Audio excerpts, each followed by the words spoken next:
One person. Mark. Okay.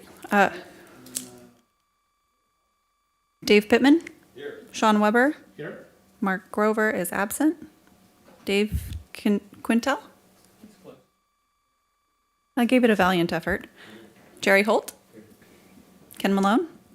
And Sherry French. Here. Thank you.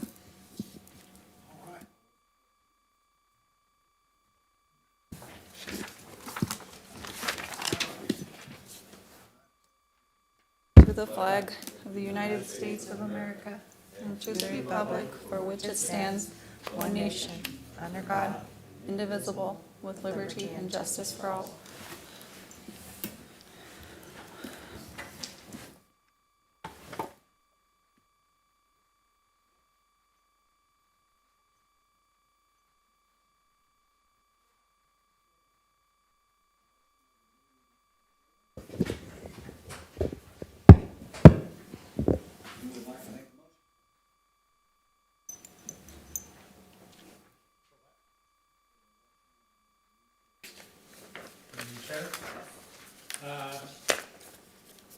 Yeah, I make a motion that we,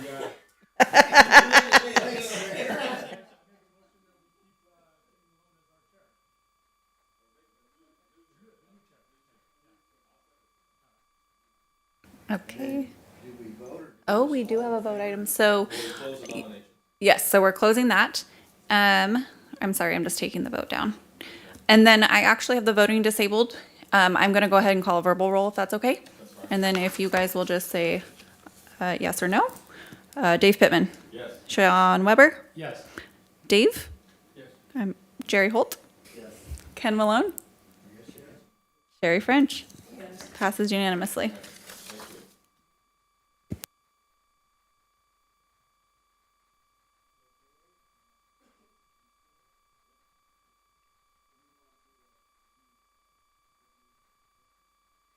Kayla, do you want to project my screen? Yes. Good evening, Oversight Committee. I have prepared for you a financial up-to-date through March 31st. So this shows all of our revenue through March. The top part is our revenues. Everything, I kind of like to put last year's as a place marker so you can see how we're doing. And it's pretty close to last year. I didn't see any anomalies, so I think we're right on track for our budget, for revenues. Expenditures, you can see we have the planning. We've only spent 11% of our budget for planning, and we're 75% of the year expended, so we're under budget for the planning. Code enforcement, 64%, so they're a little under. I mean, ideally, it would be at 75 if it was a perfect world. Police, 53%. And I think we always ask the question why, and it's because of vacancies. It's always the salary savings that cause that not to be right up there. Fire, pretty much on target. Public Works, again, I would say vacancies on that. If you'd like to, we can go line by line and see exactly what's going on there. And then the streets, this is the biggest difference, and that is because we put $2 million of this budget for street and road repair, and it's all going to 162, and 162 is just not moving very fast. I mean, I was told at the beginning of the year when we did our budget that it would be finished this year, and I'm not even sure they started. So way underspent for the streets. There is an encumbrance out of another 500,000 for that, but I have a feeling that we're not going to spend that this year. But I'm told next year that we are going to finish 162, so we won't have that. What's that? Yeah, yeah. And Parks and Trees is under, and then our three reserves and replacements that we did, I did 50%, and I usually do that in December and June, so that's showing at 50%. So all in all, we have spent about 600,000 more than we've taken in, which is not alarming. if you look at the revenue, July and August of every year are get accrued back to the prior year. So we've got 1, 2, 3, 4, 5 more months of revenue to record in this. So I'm not concerned that this is showing a deficit at this point, because I think we're going to really underspend for sure in the streets department. So I think basically everything looks status quo as for last year. And there's not a lot of differences. If you'd like to go line by line, if you'd like to see more, if you have any questions, let me know. Did you have any? Yeah, there's plenty of money there. Yeah. And we don't intend to carry a fund balance. You can see we started the year at 4.6 in our beginning fund balance. But if you look at the budget, we budgeted 7.7 million, but we budgeted 11 million expenditures because we don't want to accumulate a fund balance in this. It's not intended for that. So we continue to keep budgeting more than the revenues, trying to get to a point where we're budgeting the exact same as our revenues every year, and not accumulating a fund balance in this one, because we have fund balance and general reserves in our general account. So we're going to continue to do that until we get to a point where it's more even. Yeah. And I know you checked. Yes. Are we an anomaly, or is this normal, or, I'm glad to see what we're seeing, but is it, because I know this is far more than our projections were in the past, but is there something going on that we don't know about that's happening in the sales tax venue, either the city, the county, or the state? No. We were an anomaly during the COVID, but now that we're out of the COVID, it's just normal and we're just in line with everybody else. But during COVID, we had a lot more revenue than other people around us. They said we were in kind of a bubble. I don't know if that's because Walmart and Home Depot were our biggest sales tax. Right. Yeah, so we were an anomaly during COVID, but now we're just normal, and it's definitely flatlining. Yeah. The projections, they're just not, we're not increasing like we were in the past. So it's definitely projected to be more of a flat line, and maybe even a decrease of 1% or 2%, but then back up. Yeah. So it's just slow. What's that? Probably because people aren't spending. Yeah. That's You true. know, because Yeah. of the economy and everything. Everything's else. so Everybody's cutting back. expensive. Yeah, everything costs so much you can hardly eat out anymore.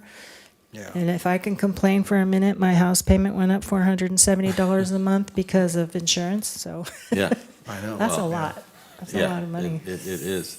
I just was curious about it because we, like you said, we had the bubble that we were in. For We were some in the reason. bubble during COVID, but now we're just in line. And if you like more on that, I can pull up how we are if you want. No, I was just curious Okay. about it because I think you said two things that are probably the most important thing. Yeah. There's a couple tax revenue generators. We have Home Depot and Walmart Yeah. that really need to be protected well. They were And not affected during the COVID.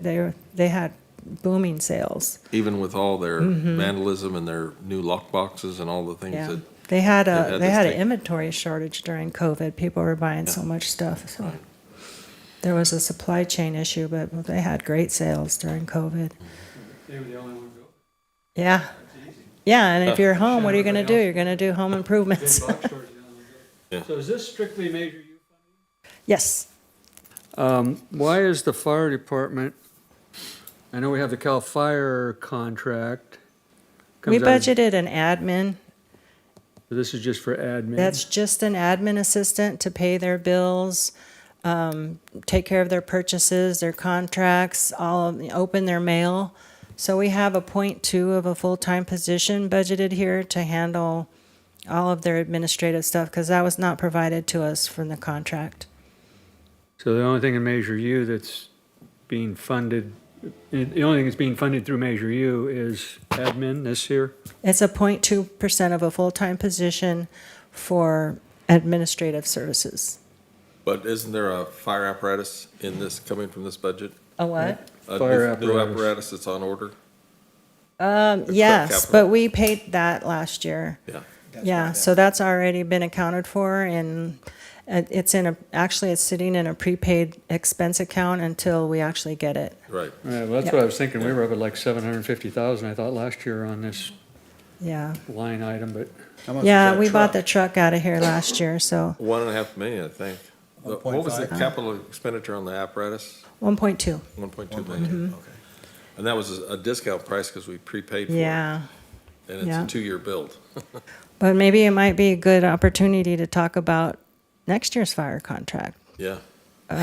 So we were told during our budget workshop that because of a shift change, going from a 72-hour work week to a 66, and we're still looking in the future at a 50, 55, 56, they want to amend our contract to the tune of over 500,000. So if that happens, it will have to come out of this district tax fund. We do not have any, the general fund was budgeted so tight last year, there's nothing, and I even under budgeted based on their projections. And there's just nothing in the general fund that's going to cover that. So you'll probably be seeing it getting budgeted in this fund, the amended contract for CAL FIRE next year. Which was where we would take it anyways. Yeah. Later on down the road after it. Yeah, so next year you'll probably see, I don't know, maybe $1 million of the fire contract here, because we're getting a mechanic and they're changing their shifts, so they have to hire 3 more fire personnel. That was because Sacramento changed the work week on them. Yeah, and it's going to go down again. This is just like a Yeah. one step, and we know it's going to get Future costs. adjusted again in the it'd future. be just like your homeowner's insurance. Yeah, No, worse than that. yeah, a little worse than that. But. All right. Thank you, California. Yeah. So I promised last time that we would look at our financial transparency model, and it's right here on our City of Oroville website. So if you go to City of Oroville and you go to services and you slide down to financial transparency model, it will take you to this site. And if you click down here at the bottom, it says for a full screen, because it's really small to me. So I asked IT to make it bigger, and they did. So if you click this link, it opens up in a bigger screen like this. So right now what you're looking at is both of the general funds through, and I think I last updated it on April 11th. So this is through April 11th. And not to be concerned about the big negative certain deficit, because a lot of our revenue comes in the last 3 months of the year. Our property taxes only come in twice a year. We get it, the taxpayers pay their property tax in December. We get our share in January, and then the next disbursement is in April. It's due in April, and then we get it in May. So we only have half of our property tax revenue so far. So That'll don't be take alarmed. care of all of that. Yeah, it should, but we did budget for a deficit, so if we did finish that 162, I actually do think we're going to have a deficit too, because we did purchase the courtyard this year with the, Right, the new property. Yeah. so that's going to affect that a lot. So yeah, maybe that's not too far off, because that was a $2.7 million check. So anyway, this is the transparency model. This is the first page that comes up when you look at it. A good question somebody had, I showed this at my Civic 101 meeting, and they're like, oh, that's just 1 year. Well, that's 1 year because we did the software conversion, and it would be so hard to go back and try to put the prior years in there. But our previous transparency model, I'm still going to try to keep that up. It has a historical value. But as we go forward, this will stay here, and then we'll have 25 and 26. And so we'll have more data to compare it to. But right now it just has 2024, because that's where we started. We just started with this software on July 1st, 23. So if you look at the bottom, this is page 1 of 11. And so it's just kind of showing you our revenues to date. It shows you our budget, and that matches our budget document perfectly. It shows the actual year to date. and the variance. So a lot of good data on page 1, and you can go, there's 11 pages here, so I'll go to page 2. I mean, you can really drill down and find all kinds of information, like I was telling you, if you wanted to go line by line and see what we spent on everything. So here's the district tax fund is 102. If you want to look in the revenue, you just keep clicking boxes and it gets down. There's only one line of revenue, and that's sales tax. But if you want to look at the expense, there's, we kind of lump things together. There's personnel services, interfund transfers, there's public protection. You can just keep drilling down. I'm not sure how far you can drill down on this page, but just a lot of data if you want to look and see what's going on. This is page 3. This is kind of the same thing. You can, well, right now there's only 1 year, but you could pick a different year to look at if you wanted, and you can pick like a particular month you wanted to see. I tried to pick multiple months so you can see the data change every time I pick more months. So if I get through, Ruth, how far behind is the actual expenditures to this particular document? In other words, April 11th is my last download. Okay, I was going to download it again today for you, but I didn't have enough time. okay. But this is through, and we're really trying hard to get this automated. So our software will run a report and place it in the folder that this can grab it from, and so it won't be a manual process. But on the software side, I ran into some problems. I've had 2 meetings with IT and them, and I still haven't resolved it. So right now it's still a manual process, but I want to automate it where it just happens every night at midnight. It updates itself. There you go. So still working on that.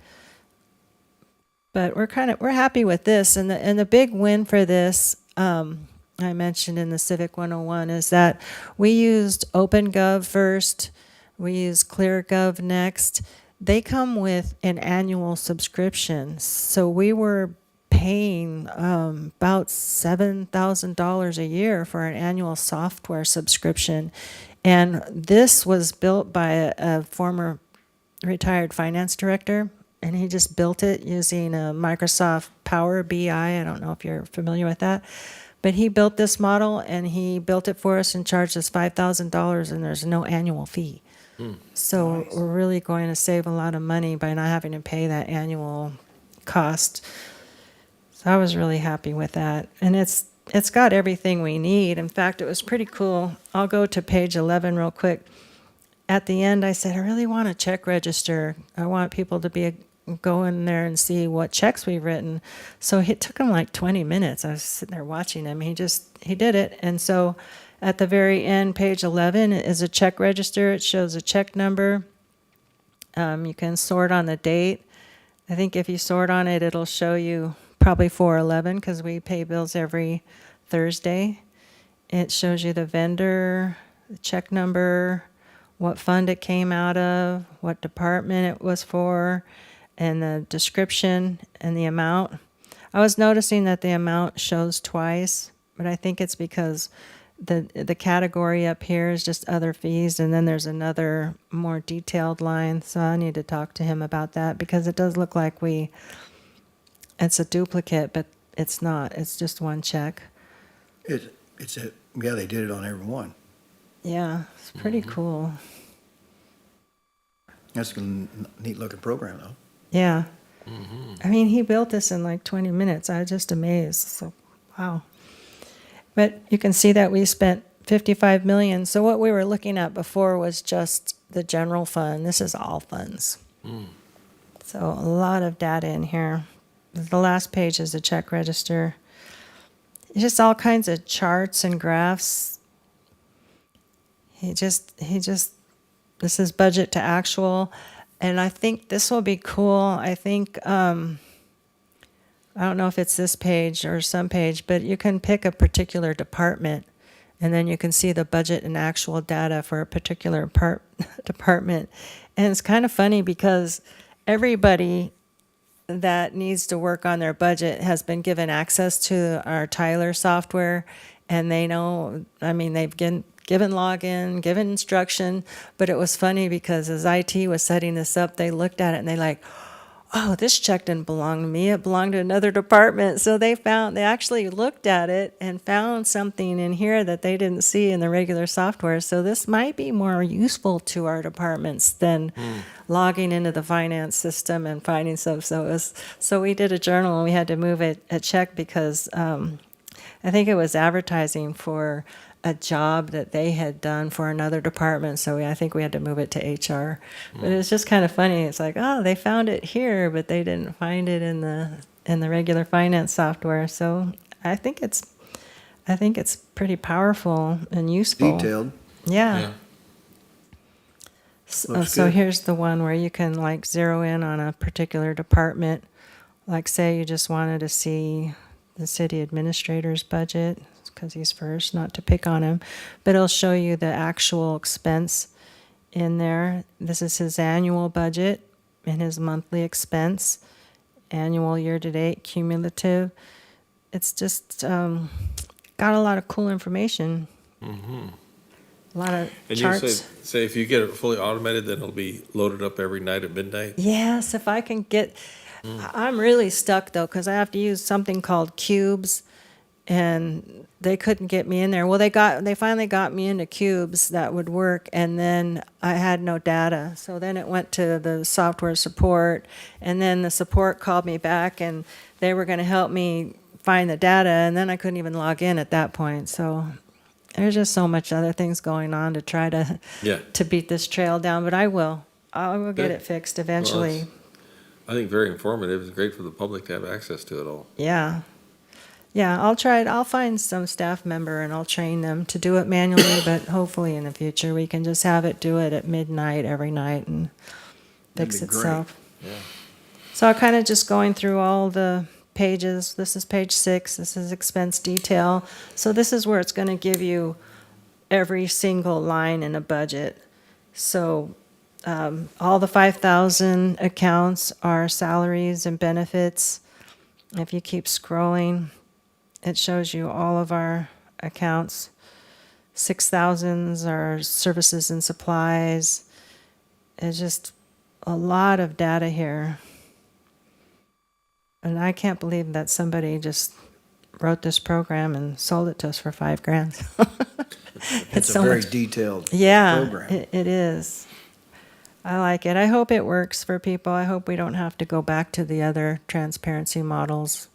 And those are nice too. I mean, they have some nice comparisons because they have so many clients. You can compare yourself to other cities. So that's something that we couldn't do with this. This is just us.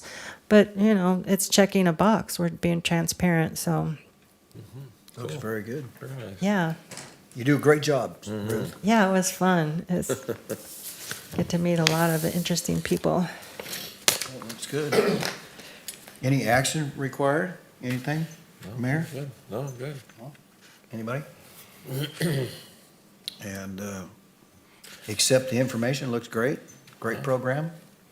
And I think it's time to adjourn the meeting. Before we adjourn, I might make one comment that we're advertising for more members on this board. So if any of you know someone that might want to serve, please, how many positions do we have vacant? 11. No, how many vacant? Oh, how many vacancies? Just on I was that, like, no, we got yeah. one more seat. We have 11 vacant, so we have 5. I'm not 11 vacant, 11 total, 5 vacant. My 5 vacant. apologies. Yeah. Vacant in this committee? Yeah, so call your friends and neighbors, tell them to apply, we'd love to have them. Okay. So we need 5 for each meeting to make the quorum. There you go. All Great right, idea. well, you guys can't miss none now. Yeah. So our next meeting is, the next quarter would be, do we have that? Give me just one moment, I will grab it. It is, the last, April, Tuesday. May, June, July, something? yeah, in 3 months. Sorry, my apologies. So the next scheduled meeting is July 23rd at 6 p.m. Okay. Way to look that up on the fly, Kayla. All right. Very good. All right, we'll adjourn this meeting.